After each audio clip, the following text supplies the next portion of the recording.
শুভেচ্ছা থাকিল প্ৰিয়ংকা গান্ধী কিন্তু প্ৰিয়ংকা গান্ধী আহাত আমাৰ অসুবিধা নাই কিন্তু কামাখ্যা দৰ্শনত আমাৰ ক'বলগীয়া আছে আগতে তেখেতসকলৰ ইতিহাসটো জানি ল'ব লাগিব তেখেতে কামাখ্যাৰ বিষয়ে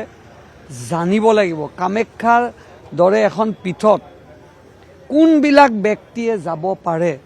সেই কথাখিনি তেখেতে জানিব লাগিব প্ৰথমে তেখেতে স্পষ্ট কৰক তেখেতৰ বংশ আৰু পৰিয়াল ক'বলৈ বেয়া লাগে প্ৰধানমন্ত্ৰী মোদী ডাঙৰীয়াই আমি কামাখ্যা দৰ্শন কৰোঁ আমাৰ তিনি পুৰুষ অসমীয়া হিন্দু ক'ব বেয়া লাগে কংগ্ৰেছে আমাক ৰাজনীতি কৰা বুলি ভাবিব সঁচাকৈ তেখেতৰ পৰিয়াল 100% হিন্দু নে তেখেতৰ ককা তেখেতৰ দেউতাক বা তেখেতে যি বংশত তেখেতে